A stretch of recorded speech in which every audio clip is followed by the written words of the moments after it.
Акустика семейства S90 хоть и не смогла стать лучшей среди отечественных акустических систем, уступив первенство лишь нескольким конкурентам, сумела все-таки покорить сердца миллионов и миллионов поклонников, что сделало ее без преувеличения наиболее популярной акустической системой нашей юности.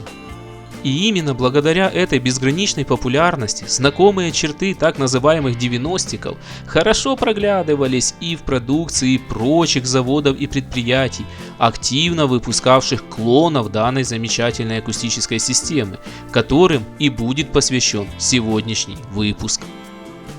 Акустическая система 35АС-202 «Романтика» выпускалась с 1980 года Харьковским приборостроительным заводом имени Шевченко и представляла из себя трехполосную акустическую систему фазоинверторного типа, которая входила в комплект стереокомплекса «Романтика 002 стерео».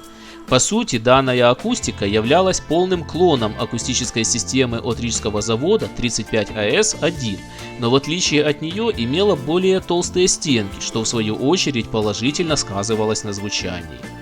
Номинальная мощность системы составляла 35 Вт, предельная долговременная 90, номинальное сопротивление 4 Ома, а диапазон воспроизводимых частот от 20 до 20 тысяч Гц. 35АС-211 выпускалась с 1980 года Львовским производственным объединением имени Ленина и являла собой по сути все ту же производную от рижской 35АС-1. Номинальная мощность системы составляла 35 Вт, максимальная 70, сопротивление 4 Ома, а диапазон воспроизводимых частот от 30 до 20 тысяч Гц. Отличительной чертой данной системы был тот факт, что изготавливалась она в двух вариантах, как из дерева, так и из полиуретана. Амфитон 35АС-018 выпускалась с 1981 года Прикарпатским радиозаводом, а также Волжским электромеханическим заводом. Отличительной особенностью данной акустической системы было использование в качестве низкочастотного звена динамика на пенополиуретановом подвесе, что придавало звучанию свой собственный окрас.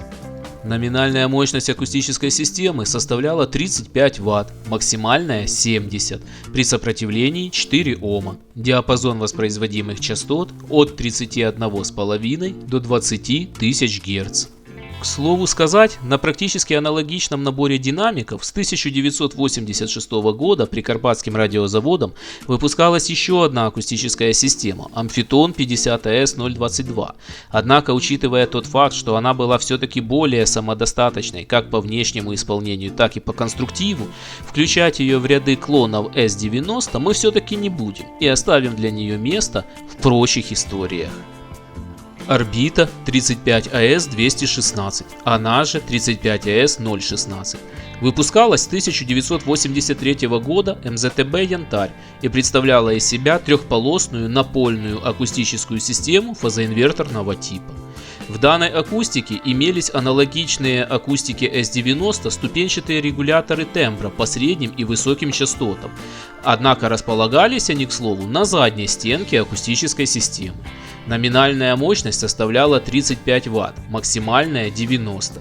Диапазон воспроизводимых звуковых частот от 31,5 до 20 тысяч Гц.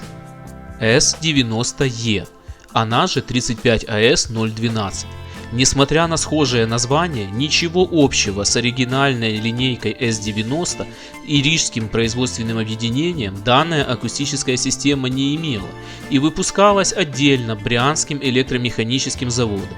В S90E использовались низко- и среднечастотные динамики на пенополиуретановом подвесе, а также собственные фильтры, которые в последующем успешно перекочевали на акустику 50АС-012 «Союз». Система имела предельную долговременную мощность 50 Вт, номинальное сопротивление 4 Ома, а эффективный рабочий диапазон частот составлял от 40 до 25 тысяч Гц.